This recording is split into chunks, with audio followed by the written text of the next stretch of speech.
And well, we'll talk about it again in a moment. So, who do we have on the telephone? John Appler, Rick. What's that? Hi, John. John Appler, number 4. Hey, Rick. Jake. Got it. Hey, Peter. Dennis Correa. Hi, John. Hey, guy. Dennis, say something, anything, so I can see what number you are. Okay, yeah, I'm here. Oh, Got it. number 1, yeah. Number 1 is Dennis. And who else is on the phone? Anyone else? Sylvester's here. Number 2. Sylvester's number 2. Got it. Hello, everybody. Hello. Hi, Sylvester.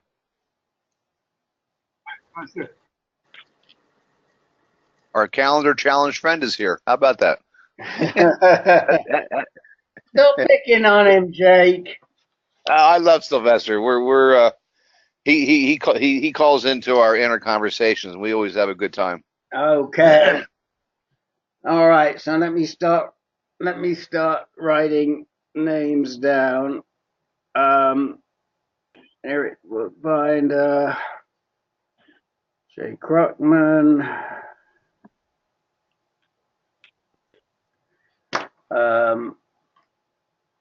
John Appler,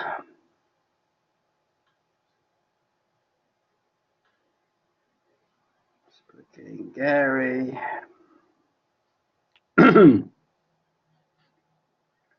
Sylvester,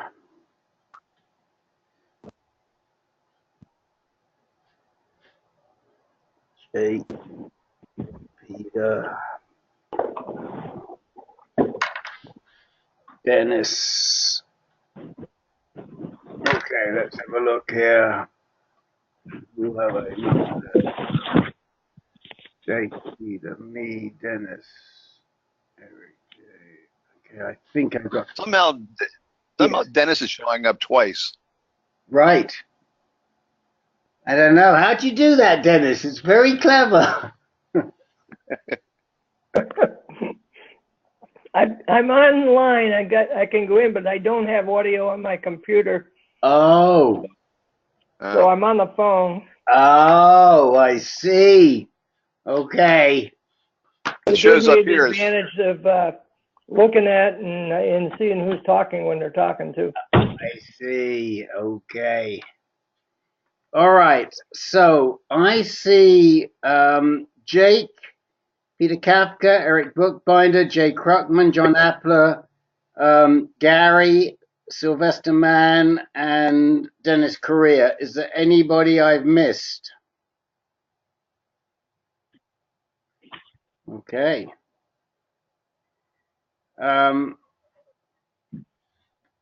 So what we were discussing just a few moments ago was the this research study that I sent out through Schlesinger, and they're looking for altogether 12 men and 12 women, or 12 men and 12 caregivers, I should say. Excuse me, I'm sorry.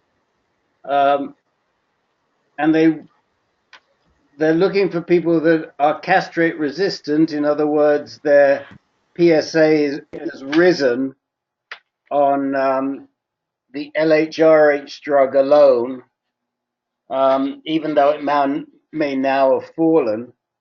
It initially has risen, and they've taken more drugs. And who are or is well, they're taking 3 people who are metastatic and 9 people who are non-metastatic. So, and caregivers, I don't think they're fussy. So, if any of you qualify in that regard, in other words, you're castrate resistant and you're either metastatic or non-metastatic, throw your name in the hat. They'll call you, and if they select you, it's $150 for you and $150 for the caregiver if your caregiver wants to do it. And I'd encourage you all to see. I don't know how many people they've gotten so far. Jake, I definitely would fill out the form and see if you qualify. And then, if you Okay. want to do it, that's up to you. But it's an easy $300, I would say. So I can always use $300. well, I know. That's why I'll try. Go ahead. I'll check it out later on. I saw the two comments from Tebow and Right. Rob, and I said, "Oh well, I'm too late." No, you're not too late. You're never too late. So you check it out, and you're going to be my guinea pig because I tried the survey and it seemed to work just fine for me. So let me know if you have troubles, and we can even look at it together. Okay, will do. Okay, and we get $50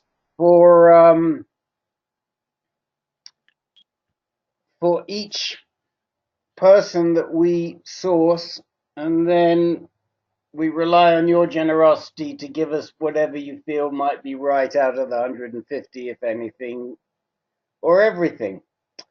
So that's it. That's that. All right, let me go down. Right now, we're a small group. Who knows who's going to be coming in? But we are a small group right now. Jake, do you have anything you'd like to talk about tonight? No, sir, I do not. Okay. Peter, do you have anything you'd like to talk about? Nothing right now. Okay. I might get triggered with something later on. Ah, okay. You can always let me know. Eric Bookbinder.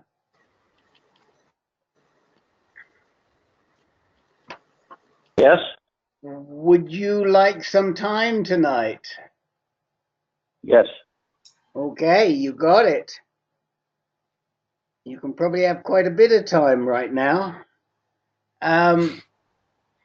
Jay Crockman, would you like some time tonight? No, I'm good, thank you. Okay. John Appler, would you like some time tonight?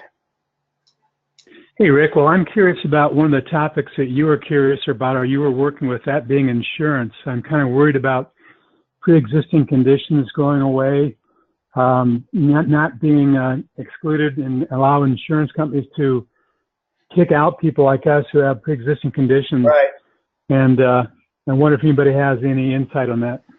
Right. Well, we can talk a little bit about insurance, and I should probably share the benefit of my recent errors with you so that you don't make the same errors.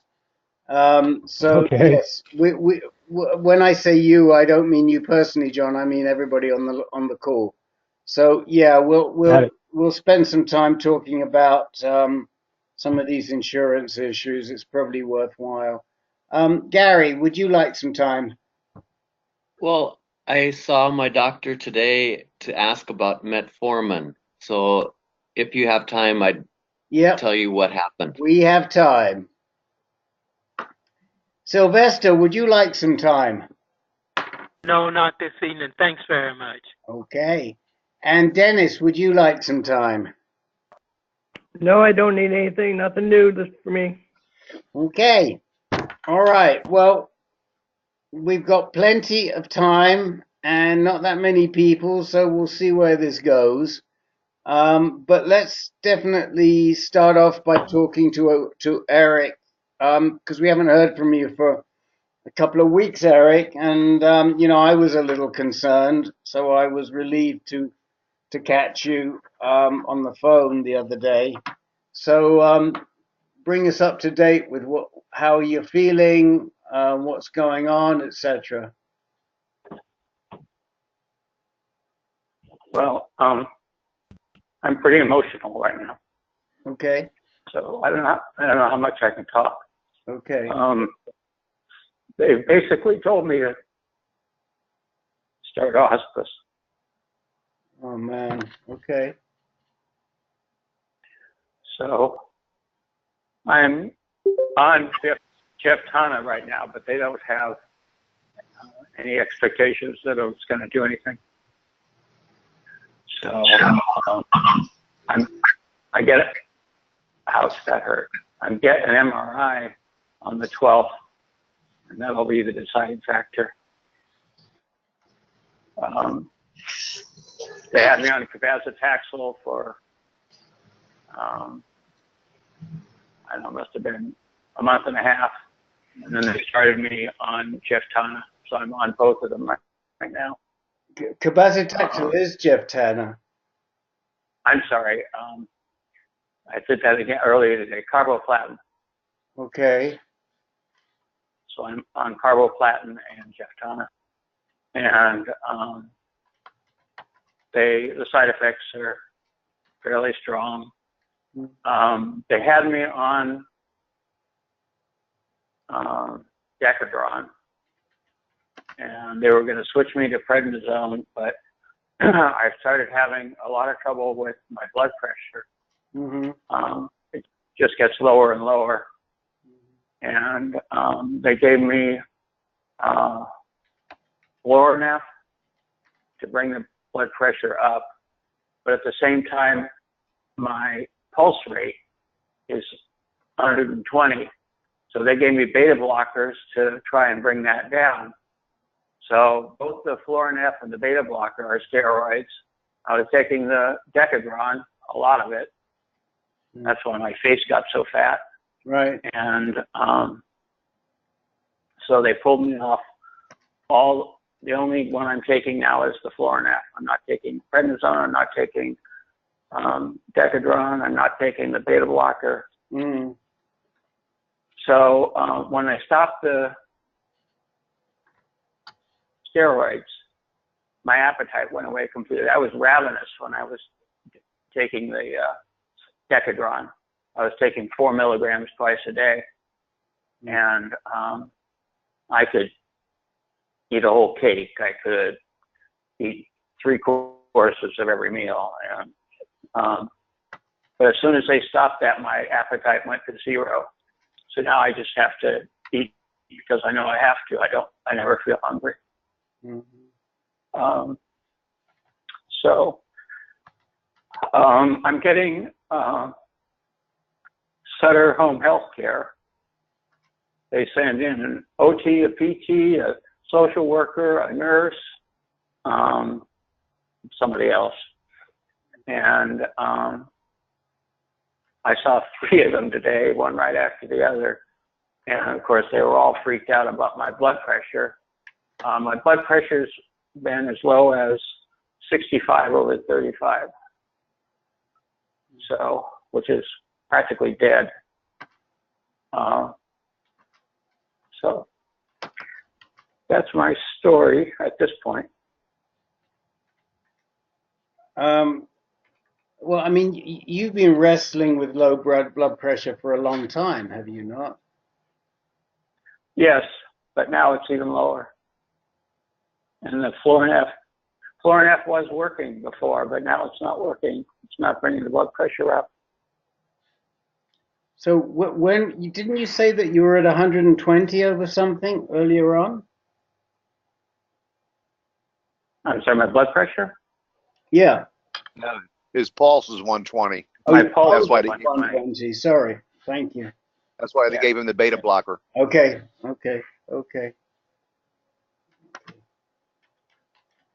And you stopped the beta blocker, Eric, because it was making your blood pressure go even lower. Correct. Yeah.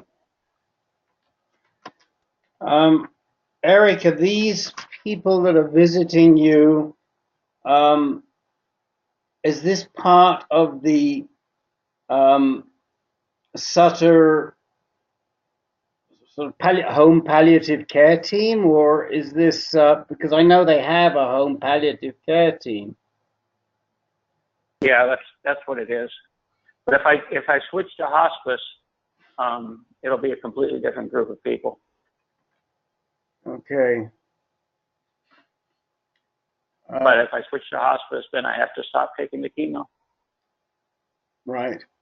And who is it that's suggesting hospice? Everybody. When you say everybody, you mean Sutter and UCSF? My medical column.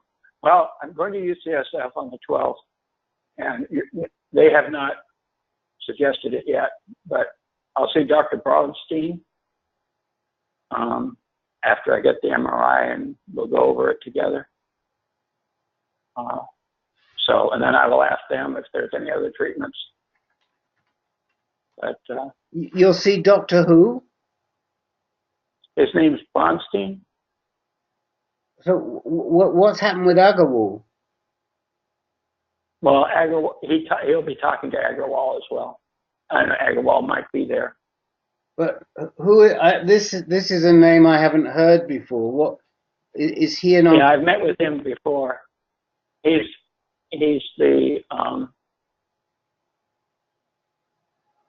the spine surgeon who specializes in cancer. Oh, okay. Okay, but what about? I mean, he's not the guy that's. I mean, he may be the right guy to read your spine, but he's not the guy to be talking to about hospice because he's not a prostate cancer doc. Yeah. I mean, the guy that you. Well, I asked the medical oncologist in Berkeley about immunotherapy, and she said that my tumor load is too large. Yeah, but again, I understand your basically the you're saying everybody. It's not everybody. It's the team in at Sutter in Berkeley. Yes, who is saying we don't think we can do much more for you. Correct? That's correct. But you haven't had that conversation yet with the docs at UCSF. Correct. Okay, so I guess the first thing that I would recommend is that you call and make an appointment to see Agarwal. Yeah. He's been your main man at UCSF now for a couple of years, right? Right. So, and I know that you like the lady who's, I forget her name, who's leaving at from Dolezal, is it? Isn't it Dolezal? Yeah, she's gone. She left on the 1st. Okay, so you're. I don't have anyone there. So the person that you're talking to who told you that you should be looking at hospice is a new doctor to you, right? No. I met with Dr. Dolezal on the 30th, the day before she left. Ah, okay. And that's when she gave you this information. Right. The social worker was there, and the nurse practitioner was there. Okay. And okay. So. So, I guess what I'm saying is that for me, in your situation, I've always felt that the lead should come from UCSF, and I would be looking to UCSF. I mean, that's the opinion of Sutter, but I think you've got to have, and it's difficult to have the discussion. There's no question. Very, very difficult. But you've got to, and frankly, I think, even though I know it's hard, and I know maybe somebody can come along with you, but I think Gail should go along with you to your meeting with Agarwal. And you got to sit down with Agarwal and you say, look, this is what Sutter's saying. What do you think? And you want to hear from him whether there are any other options. I mean, we can talk about immunotherapy, and they can tell you your tumor burden is too high. But the bigger question is, what immunotherapy? I mean, you did Provenge, didn't you, a long time ago? No, I never did Provenge. Oh, you never did Provenge? No. Well, you know, Provenge, I mean, your tumor burden may be too high for Provenge. Do we know what your tumor burden is at this point? Has it been? I don't know how you measure it.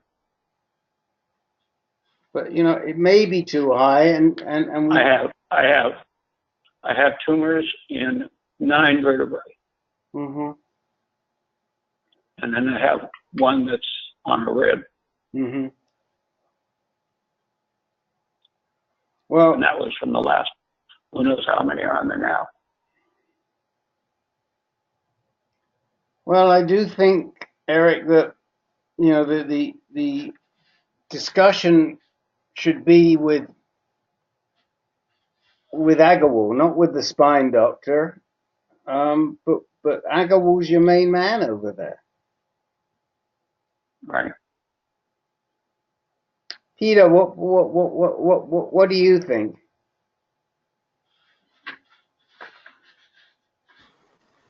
My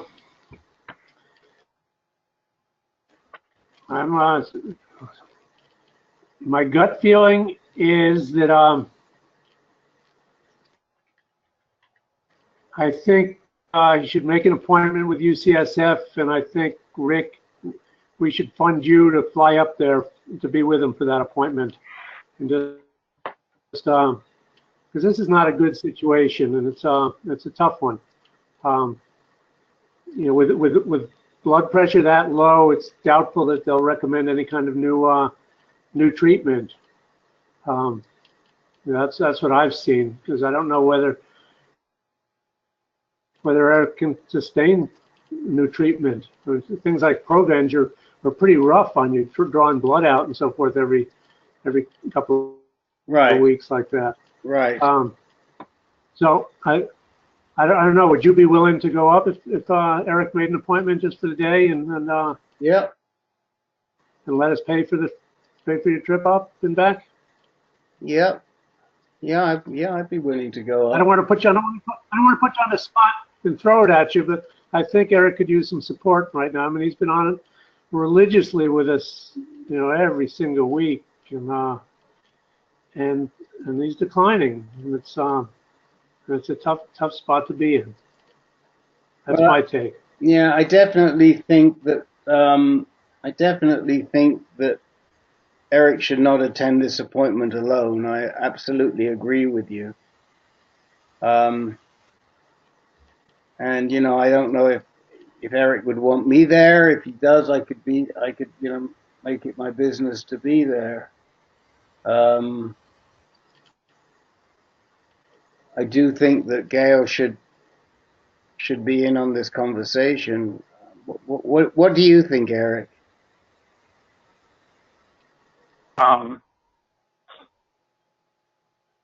Well, I'm not sure what benefit there would be to having Gail in the conversation. It's, you know, she's,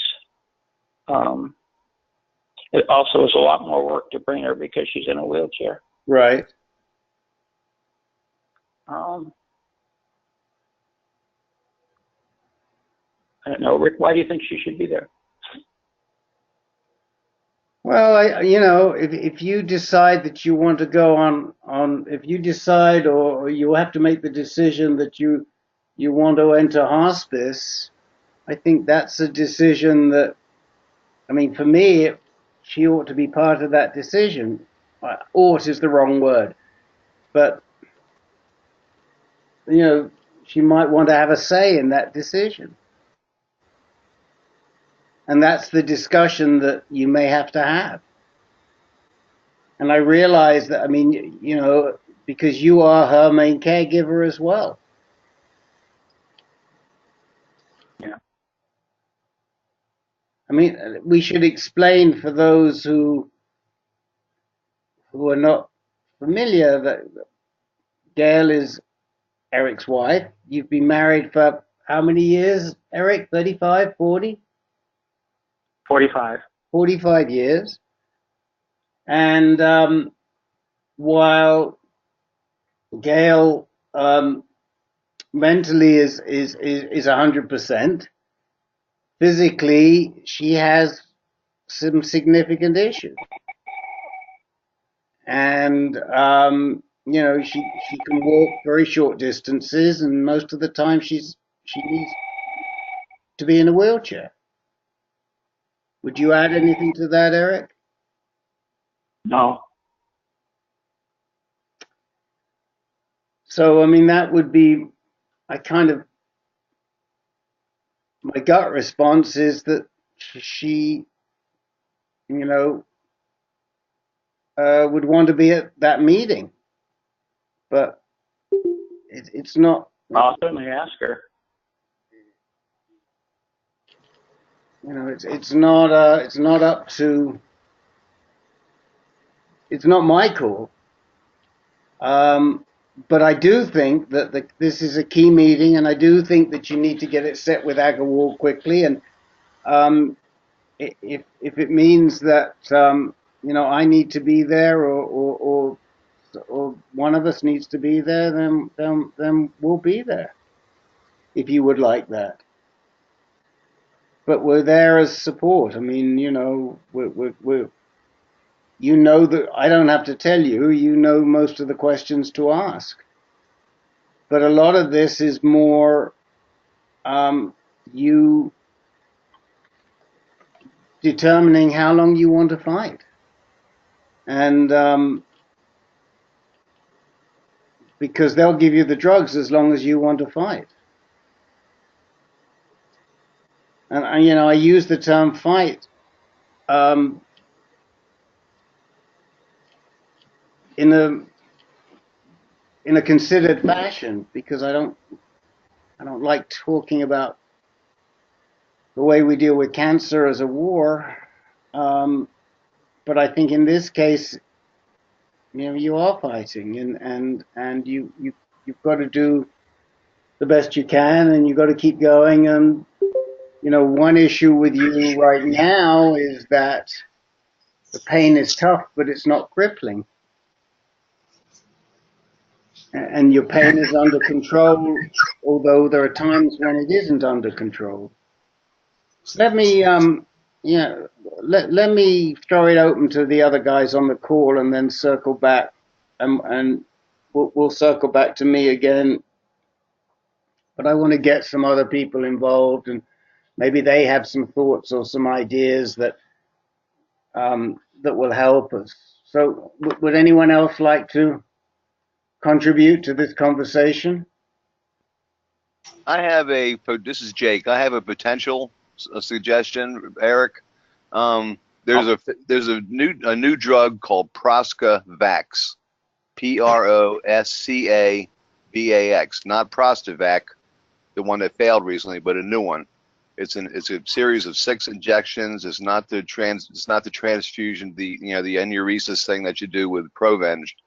And it's in phase 1 trials, it had an 80% success rate in halting cancer growth, and they're doing it. It's a company called OncoBiomed or something. I forget the name exactly, but it's being done out of UC San Diego. So I don't know how hard it would be to talk to your guy at UCSF, but they could probably kind of cross-link and maybe work something out to get you to try it out. You know, the blood pressure might be an issue. I don't know, but I think it would be certainly worth asking about. Can you spell it again, please? Yeah, ProscaVax, ProscaVax.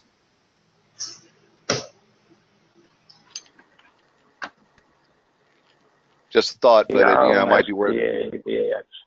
Okay. Yeah. Yeah. I'll certainly ask him. Okay.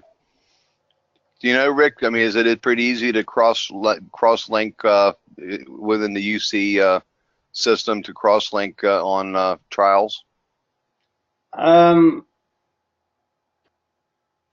Usually, yes.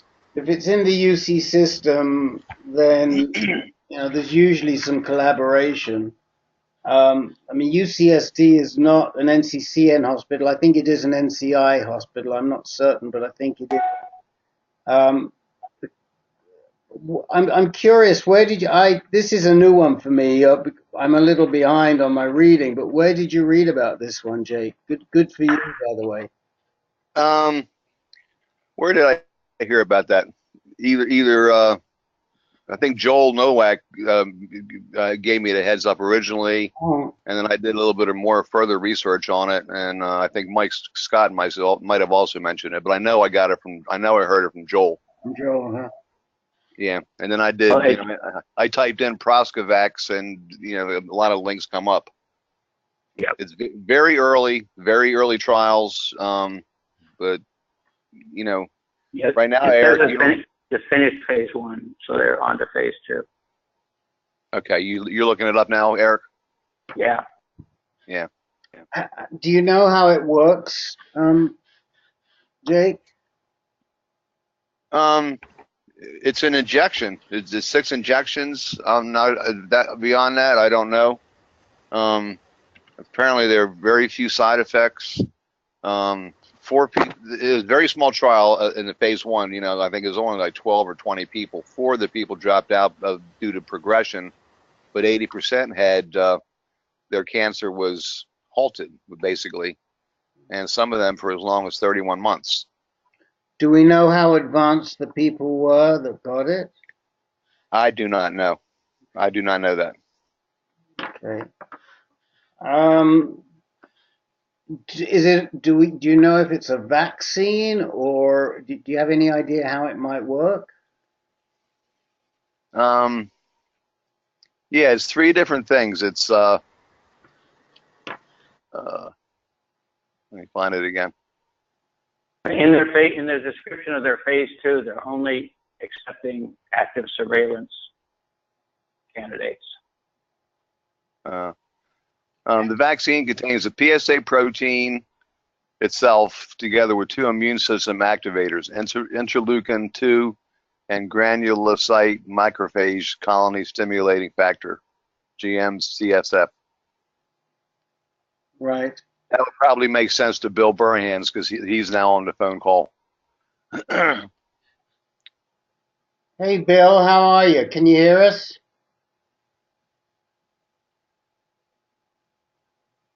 Professor? Yes. Hello. Hi, hello. I'm sorry. I just had an important phone call and I had to bag out there for a minute. That's okay. I hope I muted. I did mute, right? You did mute. Yes, you did mute. We are talking about a new drug that's in trial called ProscaVax. Yeah. Have you heard of that? No, I have not. No, and unfortunately. Again, but I'm going to do some research and see if I can see if it might be something that would be worthwhile for Eric. Again, can you just repeat what it works with interleukin and GSM? Go ahead. It's 6 injections. It's a vaccine that contains the PSA protein itself, which I think is unusual, together with 2 immune system activators, interleukin-2, IL-2, and granulocyte macrophage colony stimulating factor, GM-CSF. Okay. So I understand right away what the principle is, and I figured you would. It sounds like it sounds like something that might be worth trying. I can tell you that it's often been the case that approaches that use interleukin-2 have been a little bit problematical because they can trigger something called a cytokine storm. Just a really vigorous immune reaction that can be difficult to deal with. But it's certainly something that, what I'm going to do, Eric, is look into this more and find out everything that I can, and then can I email you and let you know whether or not I think it's something you should probably bring it up with your doctor. Anyway, well, first of all, I came in on the call at about 8:15, and you and Rick were talking, and so I have some idea of what's going on. And I agree with Rick that it would be a really good idea to be able to, to visit with your, your prostate cancer oncologist again and see, exactly what other options you might have. And what I can do is find out as much as I can about this drug and send it to you so that you can discuss it if you're able to go see this person.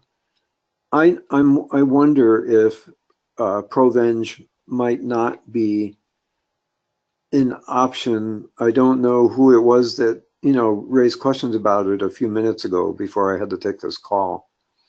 But you have low blood pressure, is that right? Yes. Yes, very low. Yeah. So I don't. They do the process. I have been through Provenge treatment, and they isolate. The procedure involves isolating blood, both your red and white blood cells, and then centrifuging out the white blood cells and returning the red blood cells. I don't know whether or not low blood pressure would be problematical. I'm not sure that it would, because it's a relatively quick procedure. It takes just a couple of hours. And if you could get around the potential problem of low blood pressure, it might be worth a shot. The problem, Bill, that would have to be determined is that Provenge does not work well if there is a high tumor burden. Do you know that for sure? Yes, I do. Okay, that I don't know. Larry Fong said literally, I mean, these were his words. He said, it needs a landing strip. And he said, if the landing strip is too short, then it's just not going to work. And the higher the tumor burden, the shorter the landing strip, because we talked to him about the use of Provenge for a couple of people that were fairly well advanced in the past. And while he says it's possible, he doesn't consider people who have a high tumor burden to be good candidates for Provenge. And he was the principal investigator for the trial. Right. But is it, I mean, how cool? Okay, so I wasn't aware of that, but I mean, how certain is it that Eric does have a really high tumor burden? I mean, he has 9 tumors in his spine. I don't know. That was my question to him before, and that's something that could be measured that Agarwal could easily measure. Right. So so I think it's I'm not saying that it would necessarily work, and is something that ultimately should be applied in Eric's case, but I think it's something that should be discussed.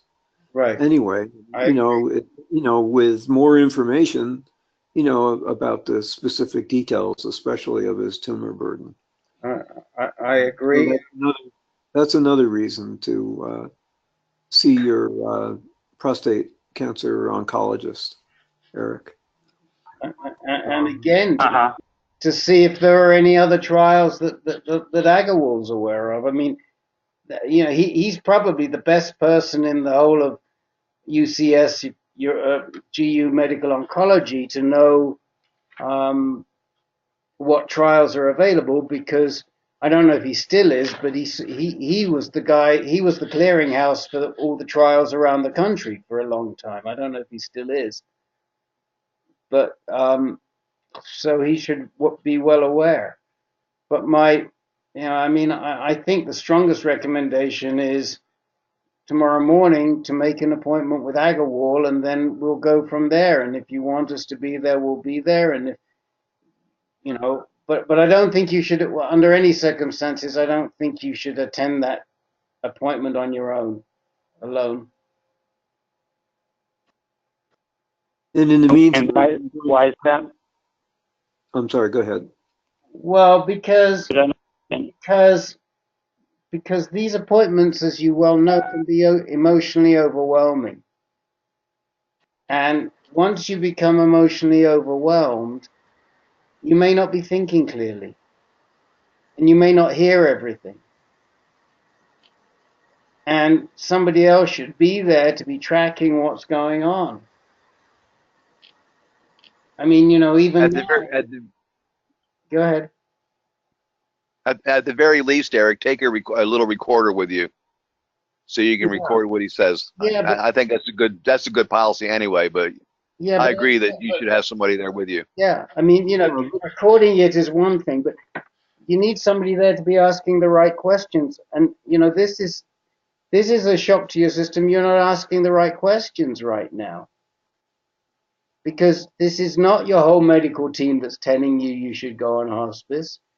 And the doctor that you were relying on until we spoke that you were going to see at UCSF is not your prostate cancer doctor.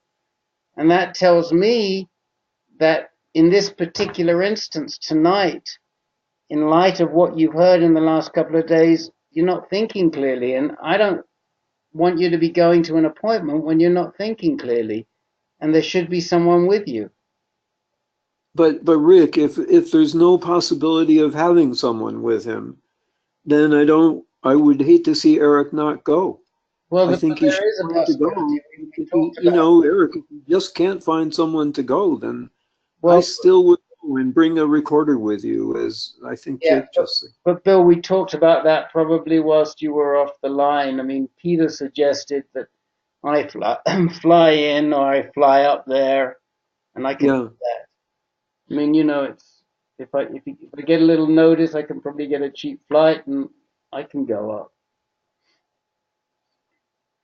But we'll get somebody there.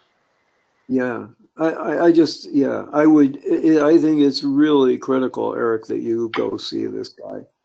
Whatever it takes to do that, because he's the one that's going to really know what your options are.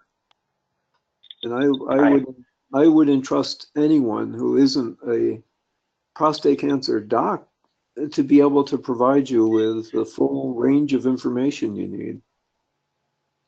And in the meantime, I promise you, I will look into the therapy that someone just suggested and see, that involves interleukin-2 and ProscaVax. ProscaVax, right? Yeah, and let you know as much as I can, so you can bring that information with you to discuss. So, okay. Bill, that sounds good. I appreciate that. Let me put the name. The name of the commercial name of this drug is ProscaVax, and I'm just putting it. Yeah, I spelled it right. I just put it in the chat window. Oh, someone beat me. I just put it in there too, Rick. Yeah. As you were talking, I put it in. Sorry. That's okay. So it's called ProscaVax. Yeah, right, and not ProscaVax. Right, got it. I got it. And I just Googled it quickly. I haven't been able to read anything, but it came up. I couldn't find it in clinicaltrials.gov. But again, let me open it up. I mean, the first person we opened it up to, Jake, came up with a winning suggestion. Is there anyone else on the call that would like to contribute or talk to Eric at all?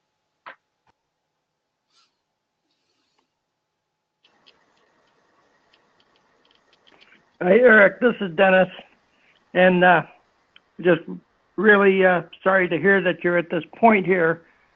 And it's definitely going to be some tough decision making on your part. And I guess if it was me, before I'd say yes, I'm ready for hospice, I think a second opinion would be my first interest, because I don't believe there's anyone doc out there that has the know-all of any one patient to conclusively make that decision. As smart as they all are, I think I would want some kind of a second opinion by maybe the second most knowledgeable prostate doc that you can access to kind of just review everything.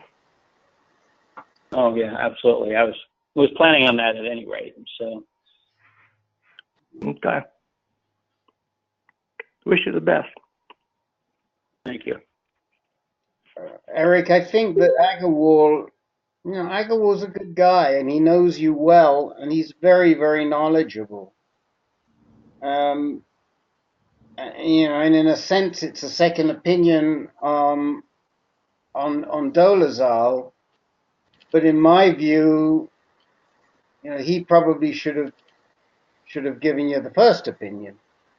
So, all right. So, by the way, I was completely wrong about what Dr. Bronstein is. He's a radiation oncologist. Okay. So as a radiation oncologist, he's not going to be the guy that you want to talk to at this point. Right. I mean, you can go in and have a chat with him, but he's way from the guy.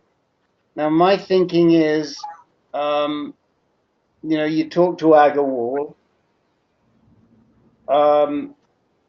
If Agarwal is not, if you still want to get another opinion beyond Agarwal, let's talk and think about who we can go to. I have a couple of people in mind that we could probably bounce your case off, but they're not going to be in San Francisco.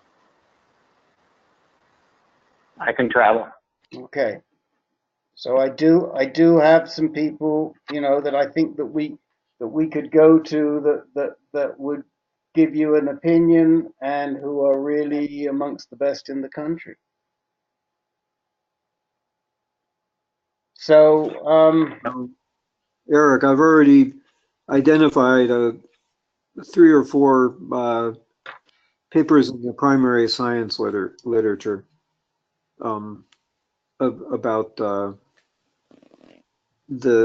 I can't even remember the name again, but so there's information out there, and I'm going to digest it and summarize it for you and send it your way. Okay. Professor Brill, would you mind sending me a CC on that? Sure. Jake? Yeah, absolutely. Thank you.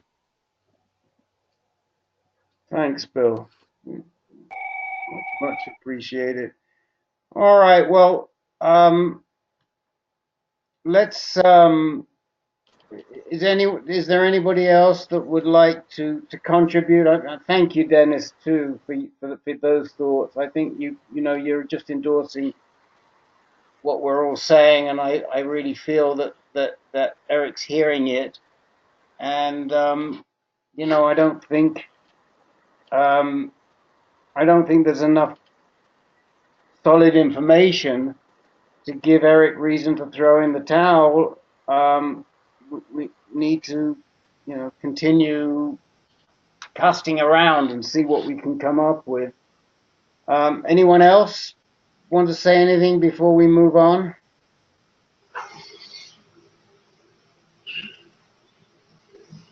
Okay.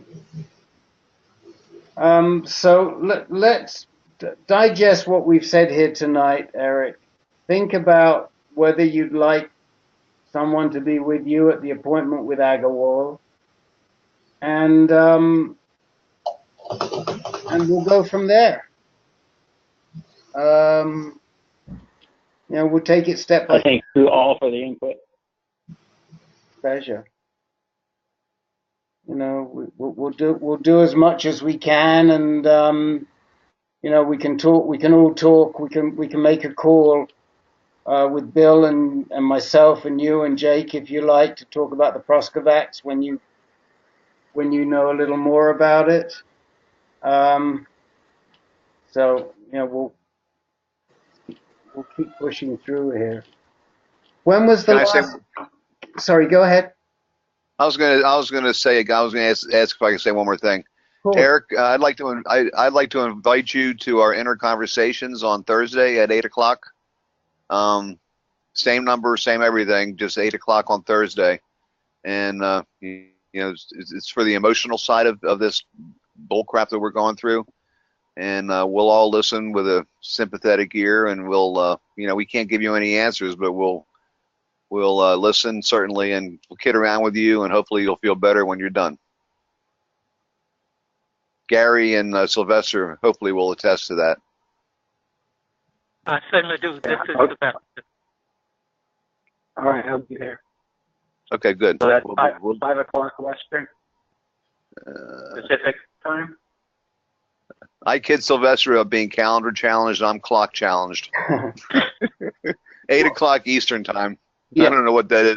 5 o'clock Pacific, and I think that's a terrific suggestion on your part, Jake. Thank you. I think it's a great suggestion, and I do think, Eric, if you can put it on your calendar and try and join those guys, as Jake says, you'll feel a heck of a lot better when you get off the phone.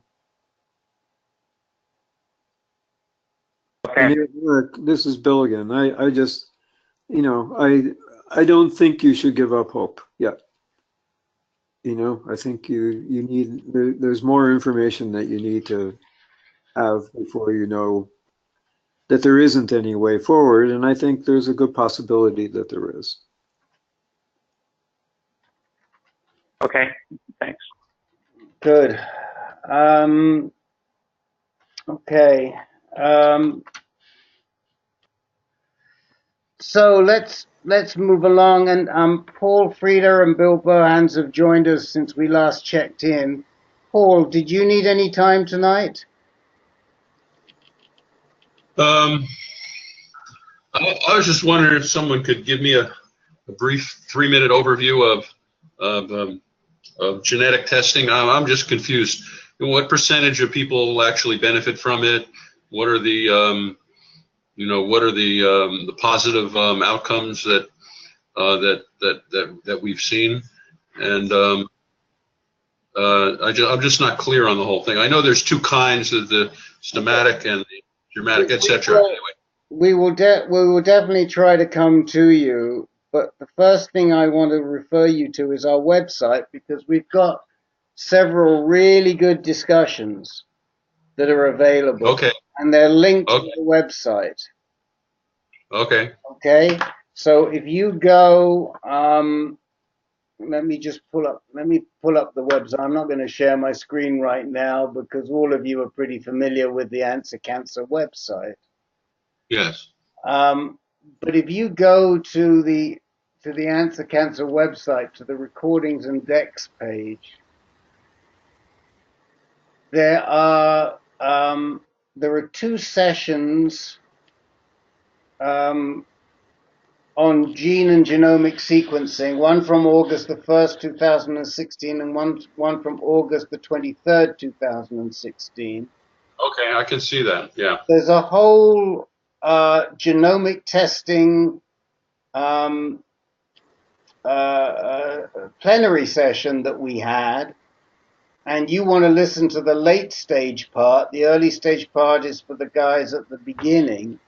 So, those, we'll talk about it tonight, but again, there are good resources on the website, and I would refer you to them. Now, we had more resources, as you've heard me say, somehow or other they got lost, and I haven't had a chance to put them back up yet. I'm sorry, and we will.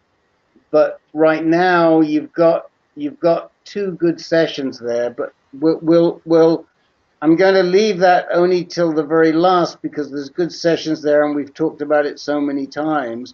Definitely drop it until I read all that stuff, until I listen to all that.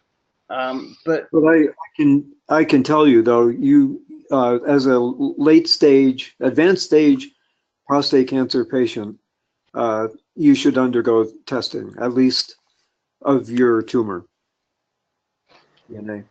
I mean, the latest evidence in papers that came out just in the last 4 or 5 months indicates that, pretty much anybody at a late stage is going to potentially benefit from.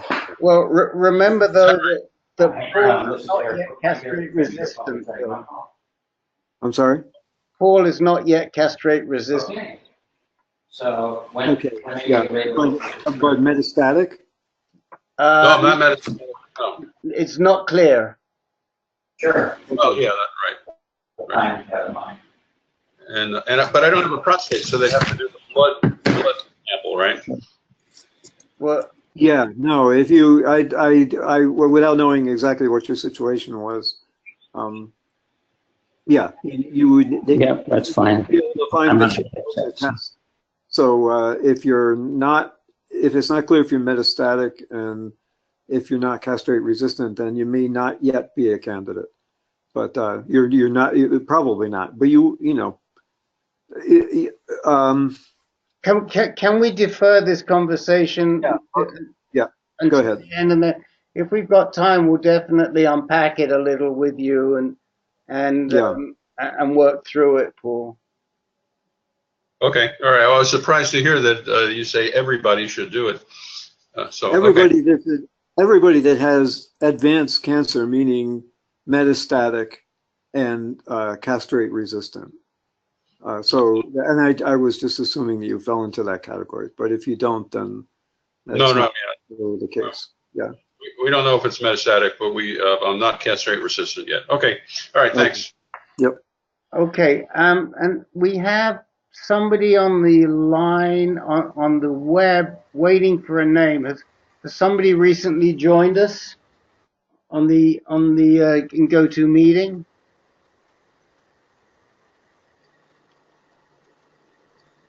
Yes, it's me, Art Bussey. Can you hear me?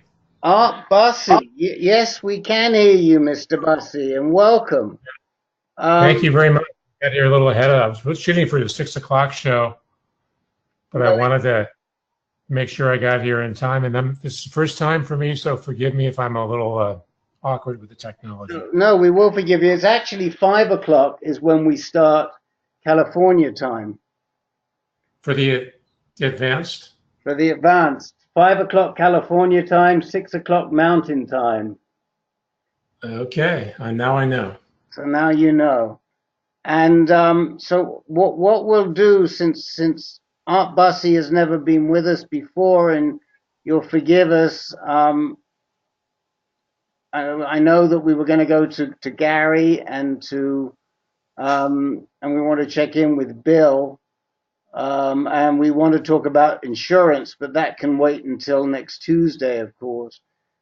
But, insurance is one of my hot buttons right now. So. Well, maybe we'll get to insurance with. I'll have to talk to somebody about that before next Thursday. Yeah, well, that's right, before this coming Thursday. So maybe in this conversation with Art Bussey, we'll talk a little bit about insurance. But Art was referred next Tuesday will be too late. Yes. Yes, this Thursday. This Thursday is the cutoff. We're aware of that. So Art was referred to me, to us, I should say, because Paul Frieda was also on that email, and Paul is on the call right now. Art was referred to us by a friend of mine, Kenny Schmier, who lives in Marin, whose brother was a very good friend of mine who passed away earlier this year, Eric. From lung cancer, not from prostate cancer, but who I helped and navigated and supported through his pretty brief journey with lung cancer that only lasted maybe 3-4 years. When I got diagnosed back in 2007, Eric was a very healthy man of in his early 60s, who could do chin-ups and goodness knows what else. Anyway, Art, I know nothing about your situation, and typically what we do here is we give 20 minutes or 30 minutes or so to men that join, usually right at the beginning of the call, but as I understand, there was a time mix-up. So I'd like to accord you that 20 to 30 minutes right now, and just tell us a little bit about your situation and how old you are, what sort of disease you have, where you're being treated, and what the issues are on the table for you. Okay, thank you. I'm 69. I'm in good health aside from prostate cancer and a prolapsed mitral valve with severe regurgitation. I was thinking I was going to have an operation for that, but when my prostate cancer started taking a turn towards the serious, I'm putting all my attention on that. Right now, I'm stage 4, metastasized, 3+ sites and bones. My PSA is in the 20s right now. That's down from 220 just a couple of months ago. Kind of working backwards here. I had my prostate removed in April. 7 weeks later, and it was clear margins. The main tumor was a Gleason 7 of 4-3. My PSA at that time, at the time of the operation, was around 40 or 50. And I was feeling optimistic after the operation. And 7 weeks later, I went in for my first post-op PSA, and it was 13. And surprising as hell, really. I had 2 bone scans in the few months prior to the operation. They were clear. I started a supplements regime for about 3 months, hoping that might show some promise so I would know that I could use it later if necessary. Had my prostate removed. So when I got to 13, you know, my urologist basically said goodbye, handed me off to an oncologist.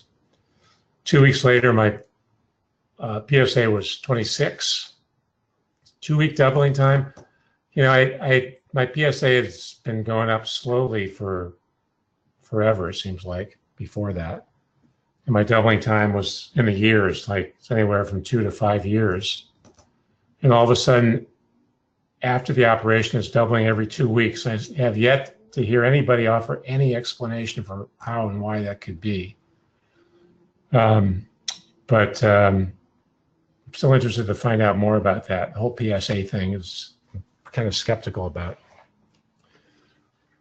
So I started researching like crazy over the summer. I interviewed some oncologists. I'm with Kaiser Advantage, Medicare, and you know, I found someone who was presented themselves as somebody who was interested, along with Western medicine, was always also interested and wanted to be supportive with supplementals, alternative treatments.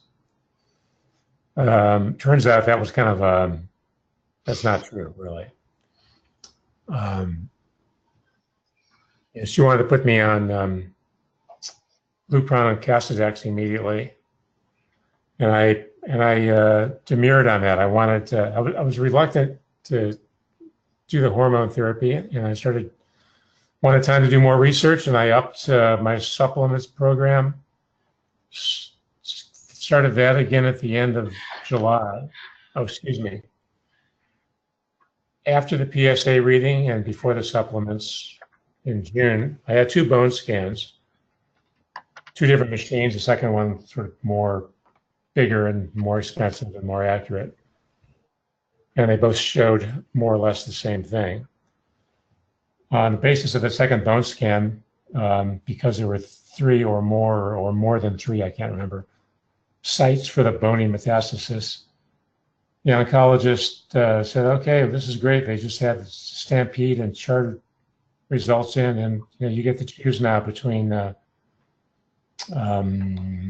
Zytiga and Taxotere, the chemo drug, as to what you want to substitute for the Casodex. And I've been sitting with that decision now for almost 2 months, doing more research, hoping that, again, hoping the supplements and other things might be of help. I can go back and tell you what those were a little bit later. My absolute number, PSA number, kept going up, got all the way to 220.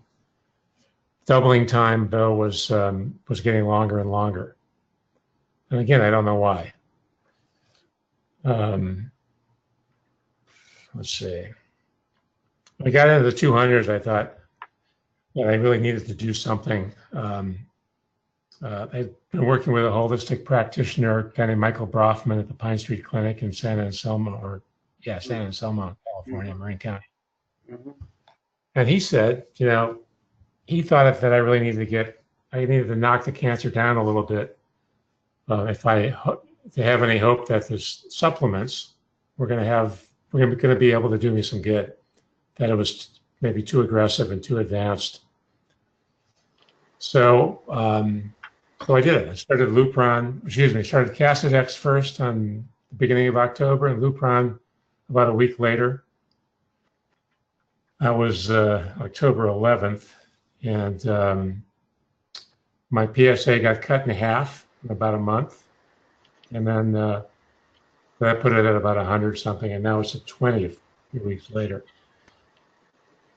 And I still haven't made a decision about where to go next. And the more research I did, it was kind of like there was no bottom to it. I know you guys know this already. You've been around with it for a while.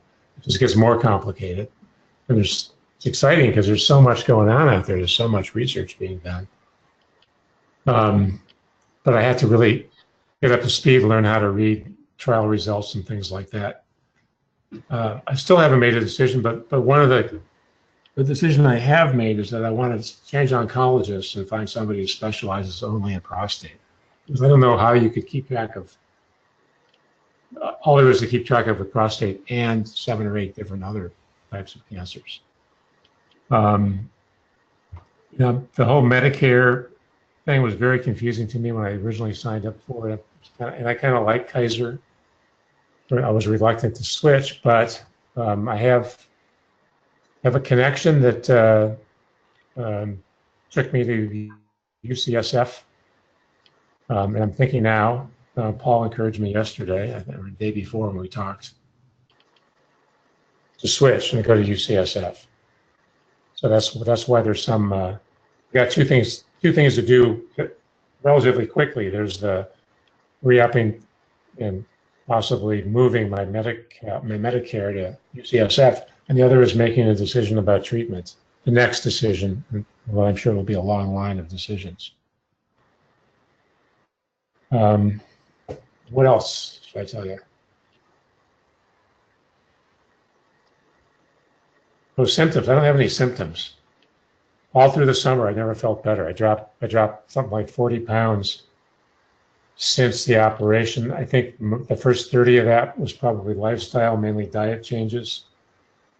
Took out carbohydrates and sugar for the most part. And I still feel pretty good. Cannabis was one of the supplements that I have been doing and still am doing. And that, I'd be interested to hear if anybody wants to offer any opinions about the efficacy of that.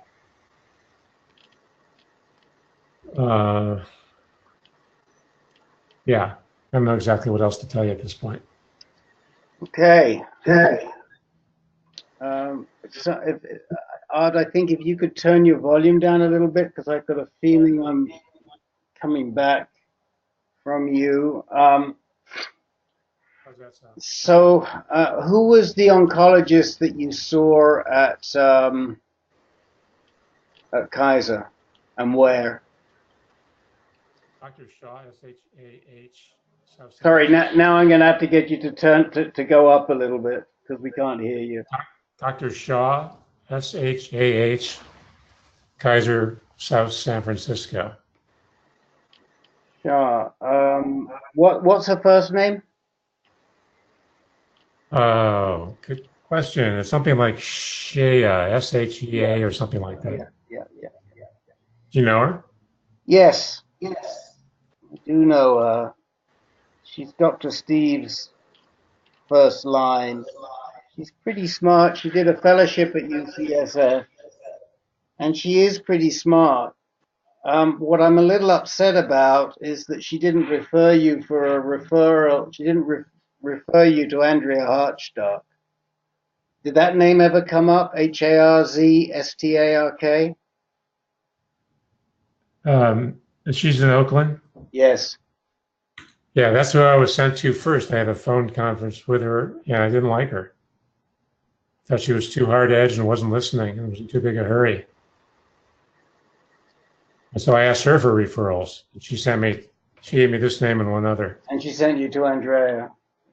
Well, I know Andrea personally. I know her very well, and she's an outstanding oncologist. In my experience, she's always been really compassionate, and so I'm sort of surprised. But different docs respond different ways with different people. Yeah, I might have got on a bad day. The end of a busy. Could have done, but I think she's a great doc. And I also think she's really, really knowledgeable on as far as prostate cancer is concerned. And I was going to ask if you'd seen her. As far as Shreya is concerned, she's kind of learning on the job. And a lot of what she's learned is through her experience with Dr. Steve Bornstein, who is a former GU med-onc at Kaiser, who was very, very senior in their administration, because he was the principal medical input for all of their electronic medical records work and designed a lot of their electronic medical records. So as well as having a clinical practice, he was much involved at the highest levels. And Steve was diagnosed with a PSA of 1,000 and metastasis. And that was a little over 2 years ago, and he's been through a lot of treatment that, to be honest, would not be available to you or me as Kaiser patients. And a lot of what Shreya knows is from what Steve has requested, and a lot of what Steve has requested have been treatments that we've discussed on this call.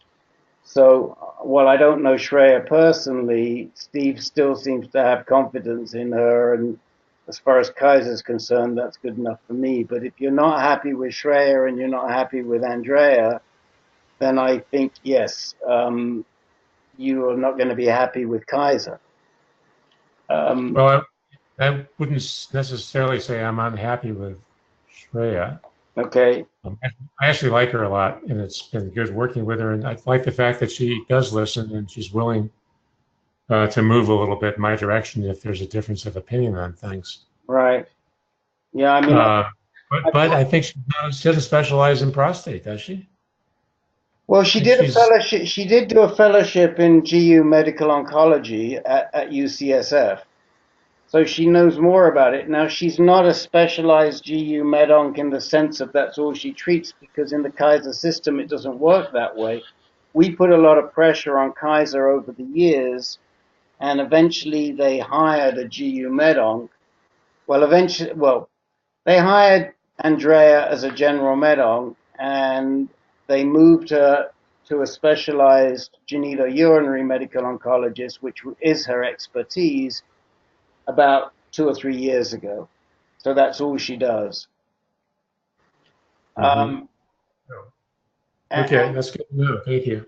And it was really Andrea's doing that created a hormone therapy clinic at UCSF.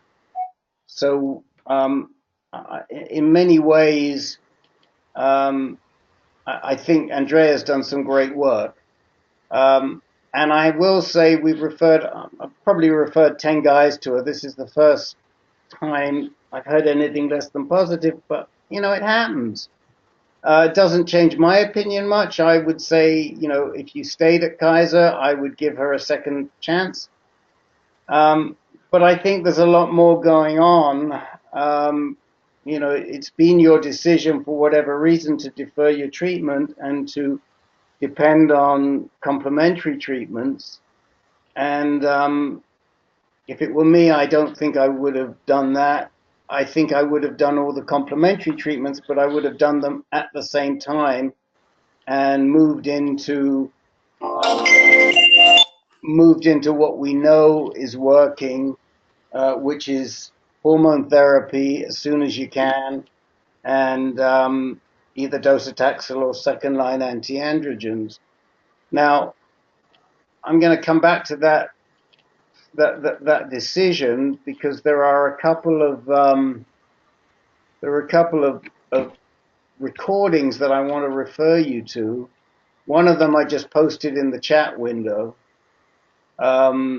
which is a discussion between Chuck Ryan, who's at UCSF, Alicia Morgans, who is now at Northwestern, and Chris Sweeney, who's at Dana-Farber. I'm sorry to interrupt, but is the chat window something I should be able to see on my screen? Yes. If you look in the little box on the right-hand side where it says, there should be a little square box on the right-hand side of your screen. Yeah, there's a microphone, there's a screen, there's a camera. And if you look down below that, you'll see something that says, I think, audience view and attendees, and then something that says chat. Yeah, I'm not seeing that. Okay, well, it should be there. There should be a window like a... Go ahead, Jake. Okay, that's Eric. Do you see the camera? What's below the camera? There's a line below it, and below that there's a big person, little person with a number 10 next to it. Okay, right below that. Right below that, right. Yeah, so there's a... Oh, yeah, I got it. I know that was chat. All right. There you go. Okay. Thank you. Okay. So if you scroll down to there's some other things in the chat window you'll see, but if you scroll down to the very bottom, there's a link. If you click on that link, but you'll have to pause it as soon as you click on it, otherwise we'll hear it. It'll start talking in the background. It says treatment video, media item, or embedded media. No, there's a link down there. Yeah, that's it. Okay. Yeah, that's the one you posted, Rick. Yeah. Yeah. Yeah, that's it. Okay. Whoops. Yeah. Now, how do I close it? Well, you don't close it. Oh, don't close it. Just copy it. Close it because you'll need it later. Okay. Just leave the window open. Right. Okay, I got it. I'm back with you. I got it waiting for me. Thank you. All right. So you can copy it later. You can put it somewhere where you can find it again. And I'm going to give you one other. And these are two really good discussions by three of the best genitourinary medical oncologists in the country, discussing should you go with abiraterone first, and now we could say abiraterone or enzalutamide, or should you go with docetaxel first? And I think you'll find these discussions very helpful. But if it were me, and I'm going to give the guys a chance to talk to you in a second, you need to do one of them, and probably sooner rather than later. And all of the supplements may be very helpful, but they alone are not going to cure your disease. And as far as the cannabis is concerned, and you can listen to some of the discussions we have, there's a link to a discussion on cannabis in our I believe on our website. Cannabis is not curative, it's palliative. So it may make you feel better, but it's never been shown to cure any type of cancer. Simpson oil or anything else just doesn't work. You know, Dick Lasses tried it for the longest time and didn't get anywhere with it. And it's just not it's not a curative therapy. There's a really good web discussion led by Donald Abrams, who is very much in favor of medical marijuana. He is the head of the Integrative Medicine Center at UCSF, and in his opinion, he makes it very clear that cannabis is not palliative, is not curative. Well, so as I understand it, the tests with cannabis have been largely in petri dishes, and there's been one with animals that that was shown to be effective. Well, yeah. What I've also heard is that there have been as many tests with it that show it not to be effective. I can only tell you that there have been no tests, to my knowledge, where it's been effective in humans to cure cancer. Have there been any tests with humans done? There have been, yes. But let's just keep moving on, because I don't want to get into a discussion at this point. We can talk about it later or offline or what have you, but just don't have time to get into it tonight. Okay. Just one last comment on your insurance. I am not 100% sure, and you need to check, and the law might be different in California, but you may be subject to underwriting in switching your insurance. They cannot. What does that mean? What it means is that there are different types of Medicare supplemental insurance.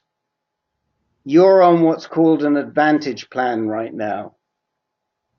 I was on that Kaiser Advantage plan for several years, so I'm pretty familiar with it. And in order to go to UCSF, you would need to switch from that Kaiser Advantage plan to a supplemental plan.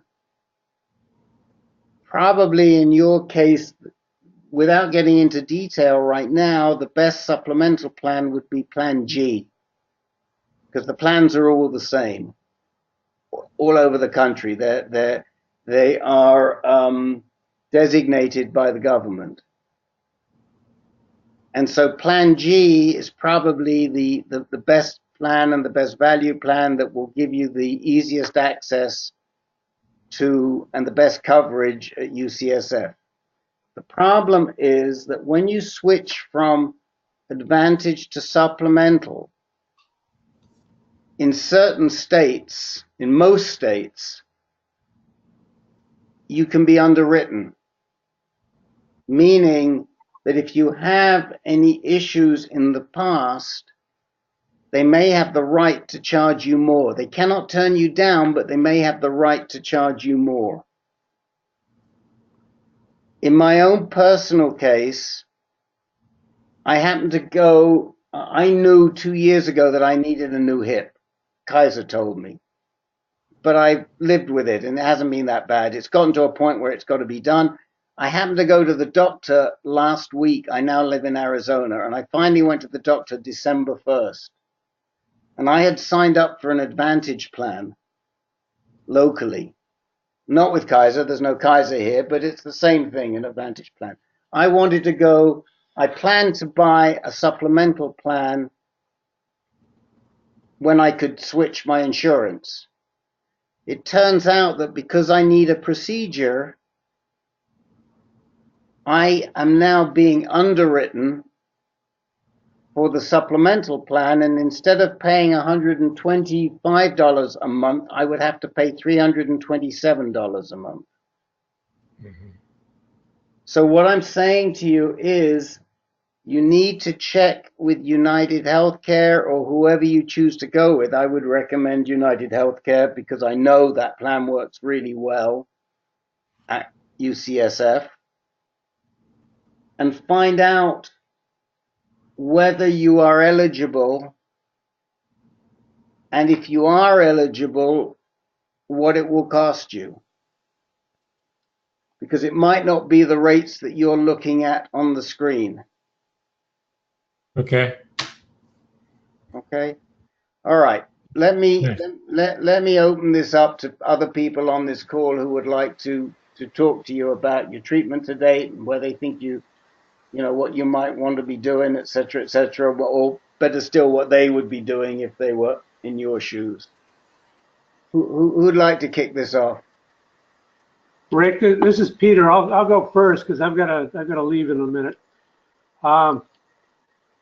Art, a couple of things. One is, make sure you've investigated drug costs when you make this insurance decision, because you're getting into the neighborhood of pretty expensive drugs. And make sure if you stay with Kaiser that it's covered and there's no big copay or anything.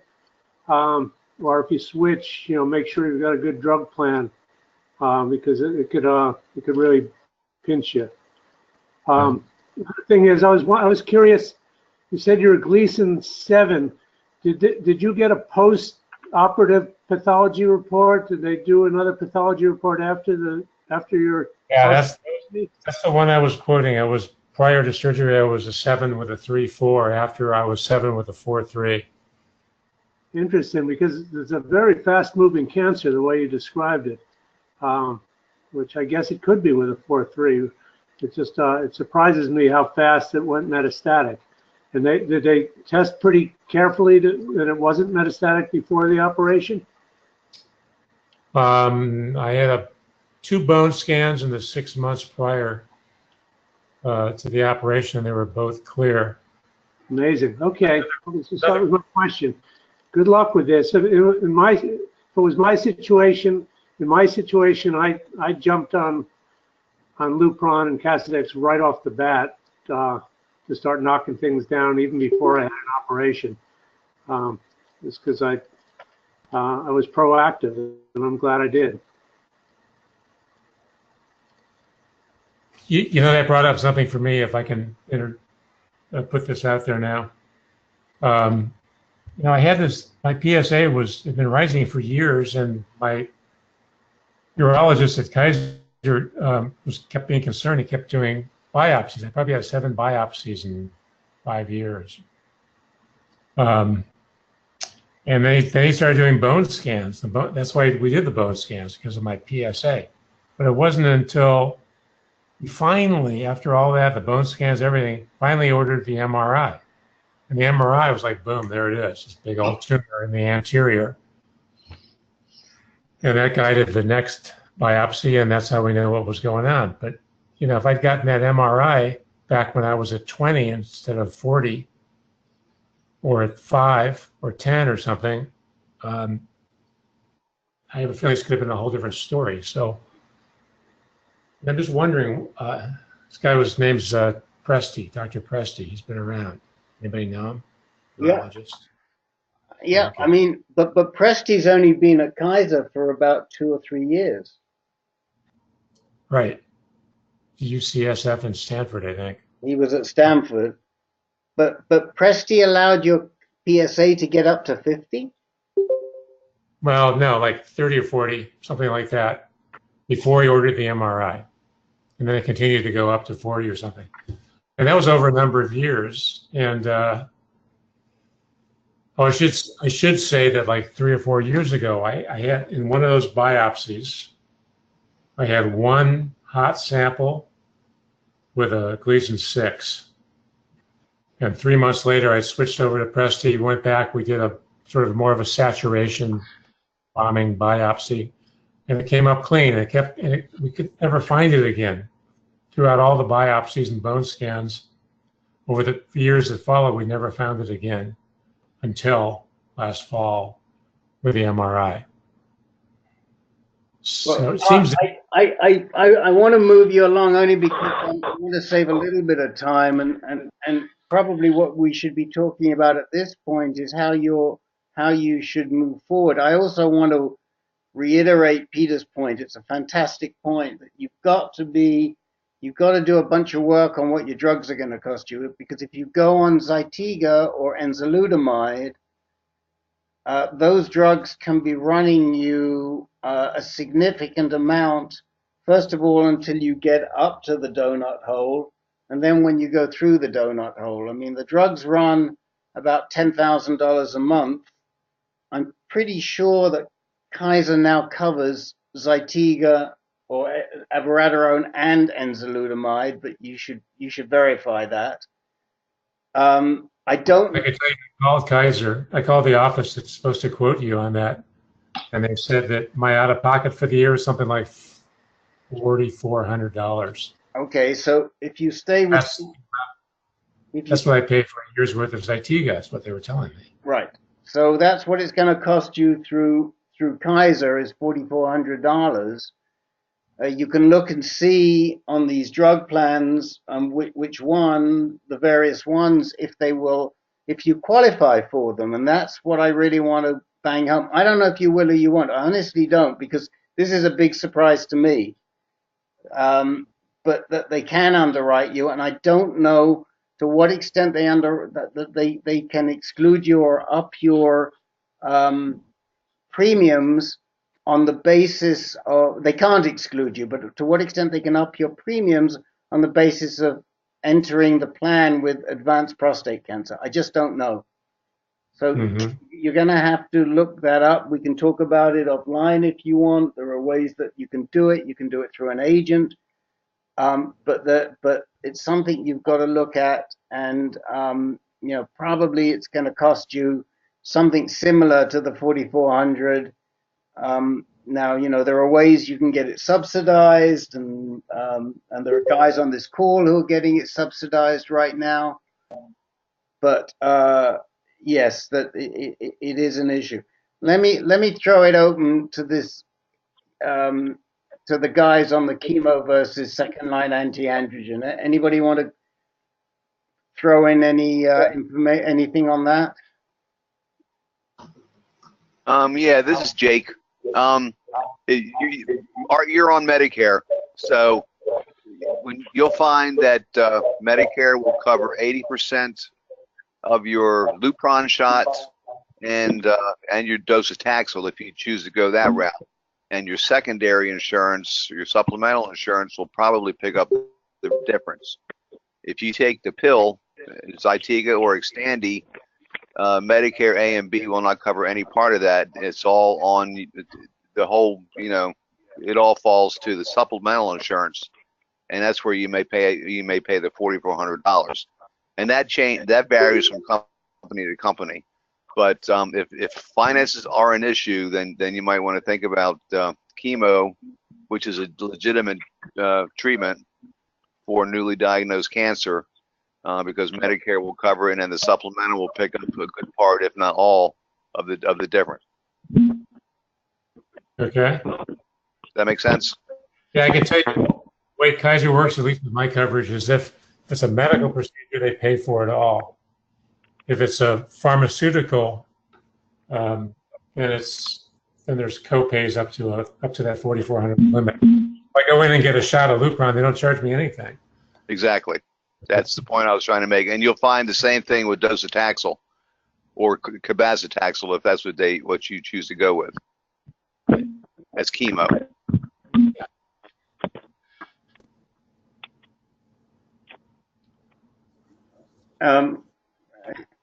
You got a couple new callers here, Rick, too. Yeah, I know. Anyone else would like to add their 2 cents to give Art some guidance here? Yeah, this is Dennis.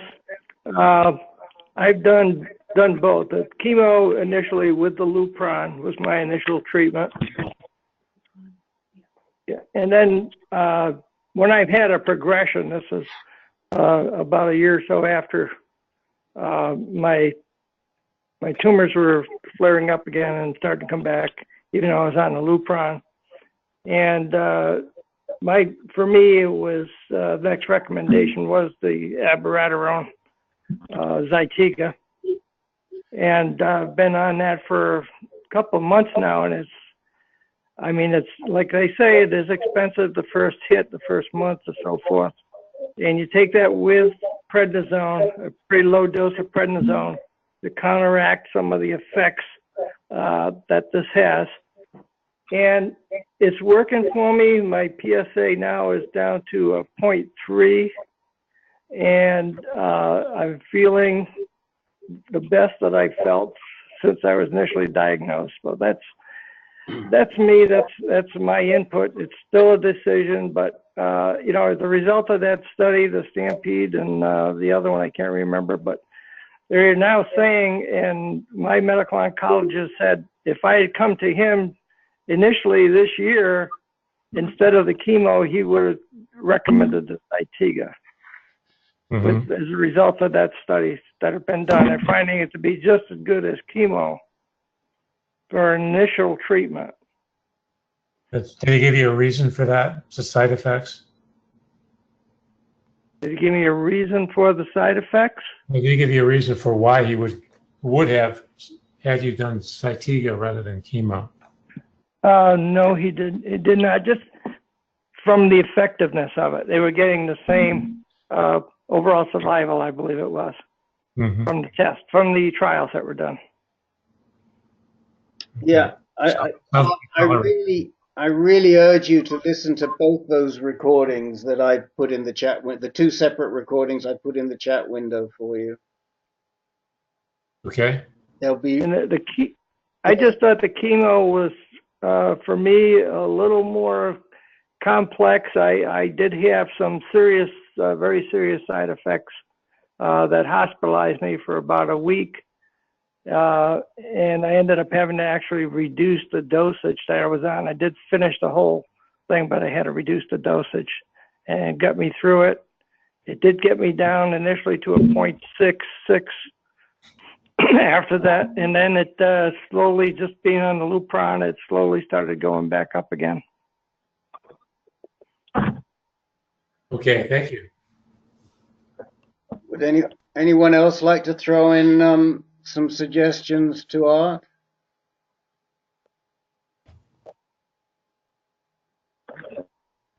I just want to clarify, Art, when I suggested the chemo, I was not talking about it from the side effect point of view. I was talking about it from the economical point of view. Between that and the abiraterone or Xtandi, it'll probably be a little bit cheaper to you out of pocket. But as Dennis has pointed out, a lot of people have problems with chemo. So. Right, I got that. Thank you. If you're a rich guy, you got plenty of money, then go for the pills by all means, because they generally have much lower side effect profile. Oh, I don't suffer from being rich. Okay, well, neither do I. This is Bill speaking. So I was when I put on enzalutamide, instead of Zytiga, I think the data show that they're about equally as effective. And the question of whether or not to go on one of these rather than chemo was not based on economics, because my insurance was about as good as it can get, but mostly because of the side effects. My oncologist pointed out that chemo would be a lot harsher. And that's my oncologist's reason for she actually is leaning towards chemo, because she thinks that if I'm ever going to be able to tolerate it, I'm going to be able to tolerate it a lot better now than if. Yeah, that's a consideration. Yep. And people really vary in how they tolerate, and some people have a terrible time with it, and there are other people who just sail through it. I mean, Dick Lassus, for example, who I know was referred to you, handled his chemo really, really well. Jim Harrington, who's not on the call today, is on carboplatin, Excuse me, he's on docetaxel, and he is very comfortable with it. He's a university professor, and he's going in and lecturing and doing everything that he's been doing before. So, everybody is different when it comes to both the chemotherapy and the second line anti-androgens. It's hard to tell, but one of the reasons I'd like you to listen to these recordings is because these doctors weigh up the pros and cons of both the second line anti-androgens and the chemotherapy. And, they'll help you think it through. They're not going to make the decision for you, but those recordings will definitely help you think, very much help you think it through. The other issue, as we've pointed out, is you've got to be sure and comfortable that you can access the supplemental plans at a cost that's reasonable to you. I mean, my guess is that your Advantage plan is probably going to run you about $220, $230 a month next year, somewhere in that region. Based on what I know I was paying last year in Marin, and the fact that you're slightly older than I am, and then you've got to compare it to what a Plan G might cost you in for your age, and what it would cost you if you fall into the higher category. You'll probably see if you go to the United Healthcare website, you pull up their plans, you put in enough information for them, then your zip code, your age, etc. You'll see the prices of the plans, and then underneath there'll be a little number which is a lot bigger. And that little number that's a lot bigger is what you might finish up paying if you're underwritten into the riskier group, as it were. Okay. I assume that if I don't change from Kaiser, then I don't need to do anything, or do you have to re-up every year with Medicare? No. If you make no election, you revert back to whatever your plan was at the end of the year. All right. Do you see any value added for going to UCSF? I do. I see two things with UCSF. One, I think has anybody indicated the doctor you might seek out at UCSF? Well, the guy I was referred to, I don't have it in front of me, but it was either little or small. Okay, small. So you can't get in to see Eric Small. He's not taking new patients. And B, he would not be my personal choice. He's the head of the department, but I just moved a guy away from Small because he never got to see him. He only ever got to see the nurse practitioner, who we affectionately call Nurse Ratchet. So so Small is probably not an option. We can give you names. There are some good people there, and in my opinion, people that are equally as good and smart as Eric Small, and have a much better bedside manner. So if you decide that's where you want to go, we'll get you to the right guy. We'll get you to the right people. Right. So why go to UCSF in the first place? Well, I think that the first of all, they are 100% specialized, and there's a whole team of them, and they're all working together. So the value of their combined knowledge and the synergy is huge.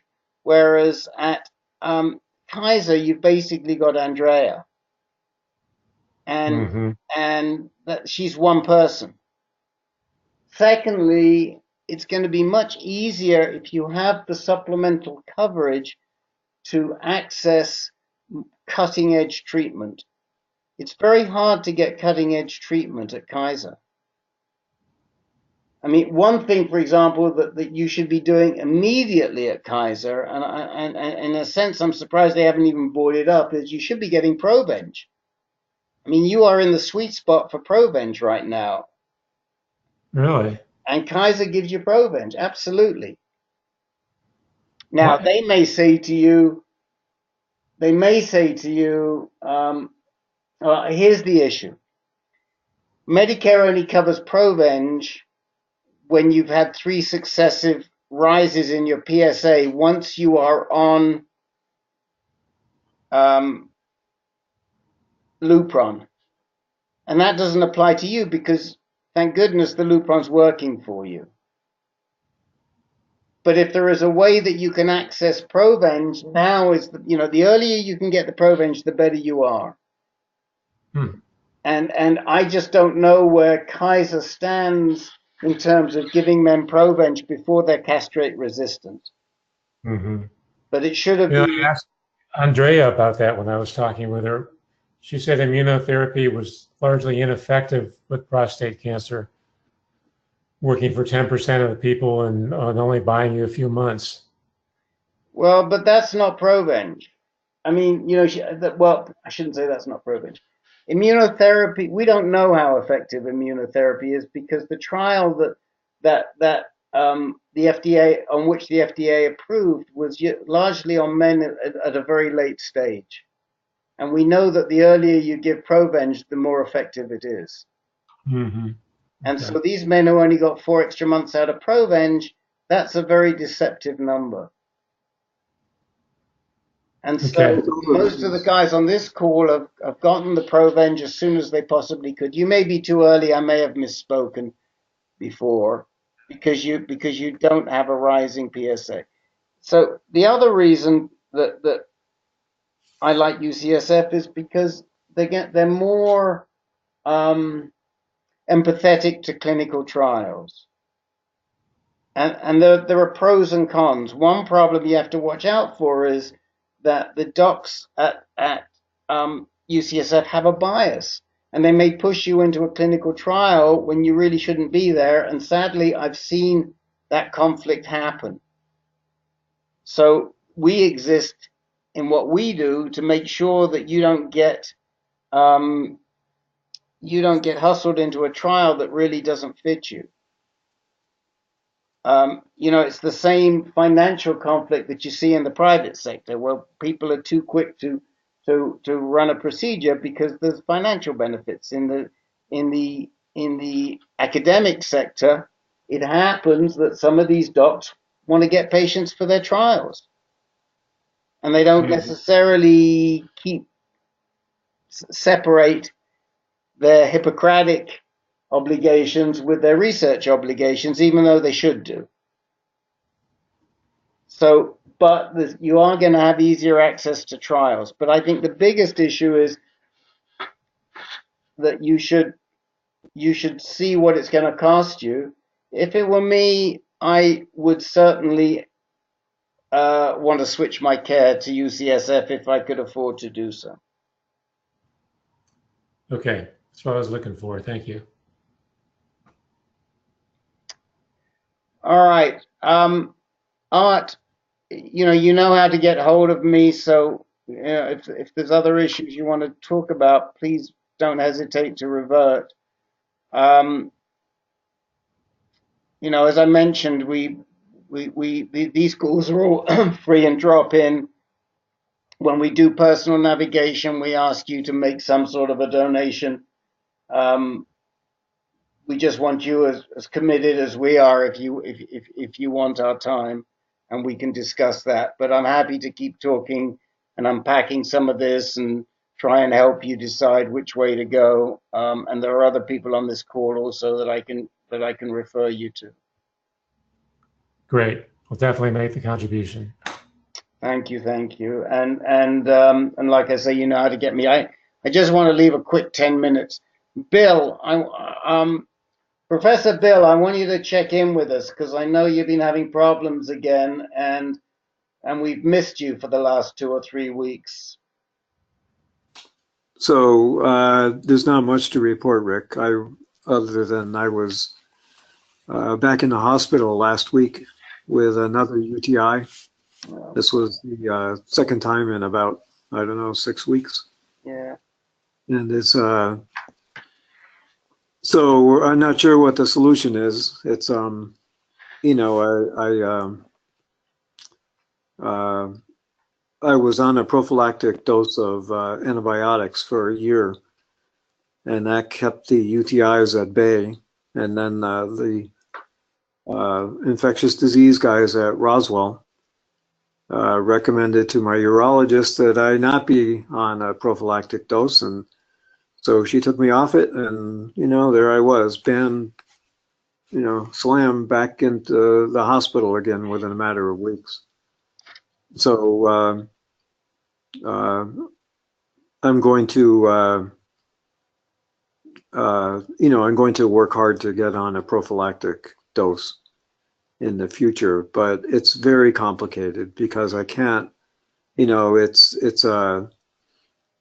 don't, as we talked about before, I don't, because of the effects of the pain pump, I don't get the cues that normally I would get that I have a UTI or even that my bladder is full, which is another contributing factor. So what happened was I just had massive bladder spasms, and that sent me into the ER for pain medicine, and then they discovered the UTI. So that's where we stand. I mean, they put me on antibiotics, and I'm home again on, I'm still working through a course of oral antibiotics since I arrived home, and hopefully I'll be able to get on a prophylactic dose, going forward. Bill, why did they want to take you off the prophylactic dose? Because they're idiots. Sorry. I mean, there's no, I think they did because, the argument is you run the risk of developing resistance to the antibiotic, and that's true. But, it's the old saw, if it's working, why, I can't remember what it is exactly, but yeah. I should have, I disagree with them strongly. I think I should have stayed on it. I think I've had enough UTIs. So I don't know if you remember, I catheterize on a regular basis. Yes. Yeah. Which makes me susceptible to UTIs. And I think anybody that, is susceptible to UTIs because they catheterize, the larger consideration should be to keep them from happening rather than to worry about the risk of becoming resistant. So I have lots of other reasons not to really put a lot of faith in the guys in infectious diseases. I just wish they hadn't become involved. How's the enzalutamide doing? How's your PSA? Oh, I was afraid you'd ask. I just got a reading today, and it jumped from. Remember, it had gone down the last time. Yeah. From about 0.2 to 2. Yeah. Which we attributed to starting to take Metformin again. Yep. And this time it jumped up to 3.5. So that's 6 weeks later. That's a pretty big jump. But I think I had to remind my oncologist of this as I was walking out the door today. I have a UTI, an active UTI, and that's going to raise PSA. Yeah, absolutely. Depending on how much, prostatic tissue is still viable. Yeah. And so I don't, I'm not convinced that it's not related to, inflammation and correct. And the bladder spasms are just horrible, and they, I think they could probably trigger a rise in PSA too. Yeah. It doesn't make sense that it jumped that high so quickly. Right. Except in, for a reason like that. Right. So I'm not too worried. Well, I mean, it seems I think the old plan of staying with the enzalutamide for as long as it works is not ready to be thrown out the window for the very reasons that you just mentioned. Yeah, no, there was a paper that just came out that showed that the combination of enzalutamide and olaparib is more effective than either one alone. Right. And so I'm, although, we had reason to think several months ago that the enzalutamide was losing its effectiveness, I'm not ready to dump it yet. I think it's not causing any serious side effects as far as I can tell. And so are you still taking the olaparib? Oh yeah. Yep. Yep. Okay. Yeah. So that's something that I think that probably we should have talked about with a couple of other guys tonight, including, I don't remember if Eric had any testing, but yeah, he has, and they've not found anything. They okay. have, and he was tested, I think, most recently about 3 or 4 months ago. I'd have to go back and look, but every time they've never found anything. They've never found an actionable gene. Okay, so Art might be, that's something that Art might be. Yeah, it might be worthwhile for Art to do. We'll talk to Art about getting some testing too. But again, that's another thing that's hard to come by at Kaiser. I mean, Steve and I tried to establish a contract between Foundation Medicine and Kaiser, and Foundation Medicine, frankly, have dropped the ball. We opened the doors for them, and they haven't used it. And Kaiser's got some strange plans that they think they can do the testing and create their own lab themselves, and it's going to take them forever and a day. Meanwhile, people like Art, if they stay with Kaiser, should have access to Foundation Medicine, and it becomes very hard. Although Steve got them to send his sample to Foundation Medicine, and we'll talk more. Art, I know this is all a little above where you are right now, but we can talk about it, and I can explain what we're speaking about. But the other option is, depending on Art's family history. Yes, his germline. And that's another avenue. There are other ways to get tested for that other than Foundation One that would be useful. Yeah. Well, we'll unfortunately, Rome isn't built in a day, so we have to build up this knowledge, and we'll get there. But anyway, I'm doing okay. I'm getting tired of this, in and out of the hospital. But I bet you are. But I think that if I can get back on the prophylactic dose, I should be okay. So, guys, let me just tell you, we've reached the witching hour, but there's two things we're going to do. I'm going to throw it open so anybody who wants to talk to Bill can right now, and I'm also going to check in with Gary on what happened with the doctor at Metformin. So we may go on for an extra 5 to 10 minutes. Anybody want to say anything to Bill? Talk to Bill?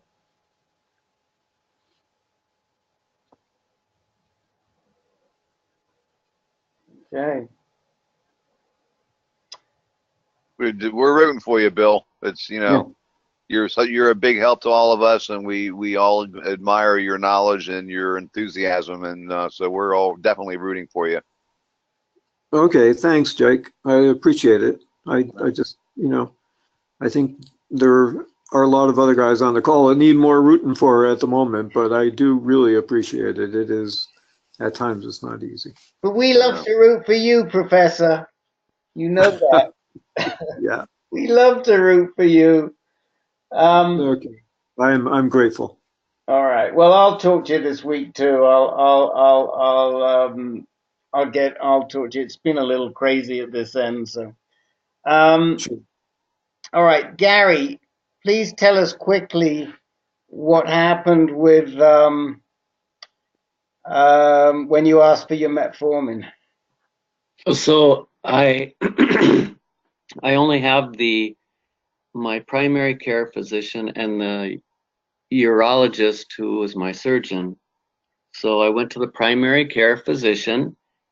She said, I've never heard of this for prostate cancer. And I told her, well, I have the documentation. I brought it in order to get this appointment. And she said, well, yeah, I haven't looked at it. So she said, the only way I could give you metformin is if your blood level is in a pre-diabetic situation.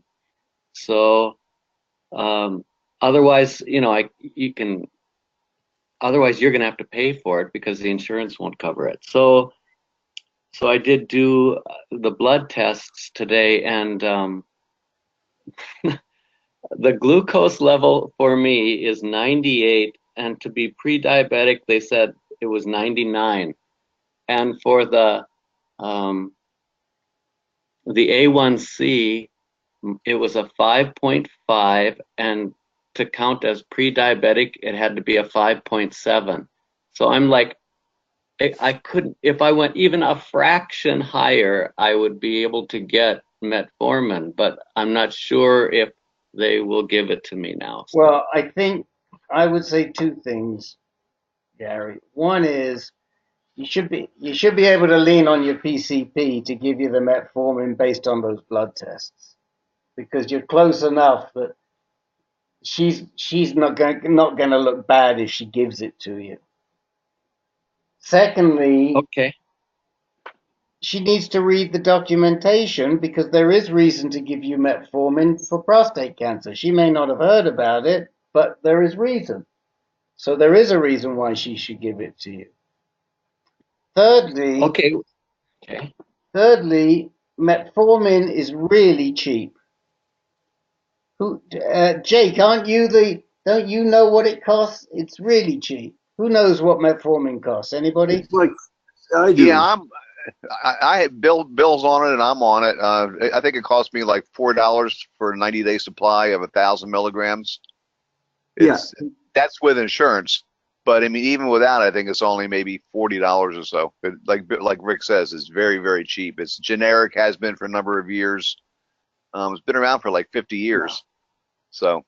And it's also the case that so it sounds like your insurance pays for it, Jake, right? Yeah. Oh, it does. Yeah. Yeah, and mine does. My copay is a couple dollars. Yeah. So Gary, it's your physician is wrong that to say that your insurance company is automatically not going to cover it. You need to tell her that this is an off-label use, and that its efficacy for this use is documented in the papers that you're giving her. She needs to read them. And then she needs to call up the insurance company and say, I'm prescribing it, and this is the reason why. And then if they refuse to pay for it, then, you can still pay for it yourself. But, I started taking it again. I had stopped taking it, but I started taking it again about 6 weeks ago, and saw, very quickly, a drop in my PSA that could only be explained by the metformin, and the evidence for it is really solid. That it, that it's a potent anti-cancer agent. So I wouldn't give up on it. I should tell you that when I was in the hospital last week, though, I had an interesting experience. Doctors just don't know as much as we do, and a hospitalist came in at one point. And she saw that I was taking metformin, and she said, "Oh, Dr. Burhans, we don't normally allow our patients to take metformin when they're in a hospital, so I'm going to start you on insulin." And I said, "Wait a minute, no, yeah, you'll kill me." Yeah, yeah. But anyway, I would push really hard to get it, and you should be able to. Okay, thank you. I have just a little bit to say about metformin. This is Art again. Yeah. I'm on it. I asked my oncologist to prescribe it before I was doing ADT, and she wouldn't. She said, if you could show me a trial, where somebody in your situation is, where that's one of the requirements, somebody looks like you, and they're testing it for that, then she would do it, but I couldn't find that. So I went online, ordered it from Canada, and it came from Mumbai, India, some sketchy packaging. Took that for a while. Then when I started ADT, she prescribed it. Now I'm using the better looking. And let me just tell you that her reason was because you weren't on ADT, she wasn't going to give it to you. Because Shreya has the studies. Shreya has the studies. I know for a fact because we gave them to Steve, and Steve gave her the studies. We educated Shreya on why you need metformin, and she prescribed them to Steve. And to say that she wouldn't give them to you because you're not on ADT. The studies don't require that you be on ADT.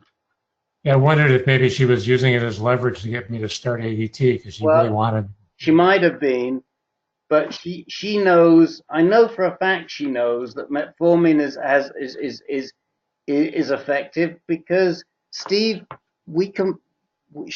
convinced her, and we gave Steve the information to go ahead and do that, and she prescribed it to him, but she wouldn't to begin with, and he had to go back and ask her for it. I'm pretty certain that them's the facts, but anyway, it's funny that we happen to know these personalities. By the way, where do you live? I'm in Point Richmond. Okay. Yeah, I know Point Richmond.